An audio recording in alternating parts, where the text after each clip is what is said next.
കോട്ടക്കൽ നഗരസഭ ഭൂമിയിൽ സ്വകാര്യ വ്യക്തികളെ സഹായിക്കാൻ റോഡ് നിർമ്മിച്ചതുമായി ബന്ധപ്പെട്ട ക്രമക്കേടിൽ ഏറ്റുമാനൂർ നഗരസഭാ സെക്രട്ടറിക്ക് സസ്പെൻഷൻ.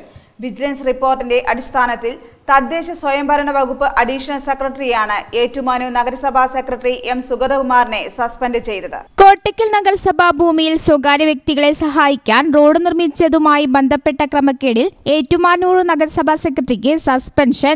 വിജിലൻസ് റിപ്പോർട്ടിന്റെ അടിസ്ഥാനത്തിൽ തദ്ദേശ സ്വയംഭരണ വകുപ്പ് അഡീഷണൽ സെക്രട്ടറിയാണ് ഏറ്റുമാനൂർ നഗരസഭാ സെക്രട്ടറി എം സുഗതകുമാറിനെ സസ്പെൻഡ് ചെയ്തത്. വർഷങ്ങൾക്ക് മുമ്പ് കോട്ടക്കൽ നഗരസഭാ സെക്രട്ടറിയായി ജോലി ചെയ്യവേ നടത്തിയ ക്രമക്കേടുകളുടെ അടിസ്ഥാനത്തിലാണ് നടപടി. 2020-21 വർഷത്തിൽ വിജിലൻസ് രജിസ്റ്റർ ചെയ്ത കേസിലാണ് സുഗതകുമാറിനെതിരെ നടപടിയെടുത്തത്. ഈ സംഭവത്തിൽ നേരത്തെ കോട്ടക്കൽ നഗരസഭ അസിസ്റ്റന്റ് എഞ്ചിനീയറും നിലവിൽ തിരുവനന്തപുരം ജില്ലയിലെ പൂവച്ചൽ പഞ്ചായത്ത് അസിസ്റ്റന്റ് എഞ്ചിനീയറുമായ ക്ലമന്റിനെ സസ്പെൻഡ് ചെയ്തിരുന്നു.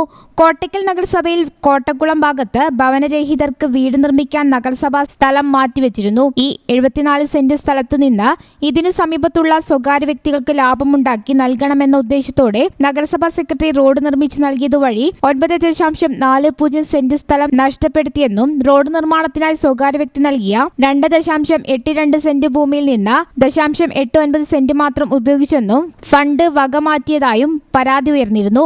അതിന്റെ അടിസ്ഥാനത്തിൽ സംഭവത്തെക്കുറിച്ച് വിജിലൻസ് അന്വേഷണം നടത്തി. അന്വേഷണത്തിൽ വ്യാപക ക്രമക്കേട് കണ്ടെത്തി. ഒന്നാം പ്രതിയായ എം സുഗതകുമാർ ഔദ്യോഗിക പദവി ദുരുപയോഗം ചെയ്തതായി വിജിലൻസ് കണ്ടെത്തിയിരുന്നു. ഇദ്ദേഹം സർവീസിൽ നിന്ന് തുടരുന്നത് തുടരന്വേഷണത്തിന് തടസ്സമാകുമെന്ന വിജിലൻസ് ഡയറക്ടറുടെ റിപ്പോർട്ടിന്റെ അടിസ്ഥാനത്തിലാണ് തദ്ദേശ വകുപ്പ് നടപടി.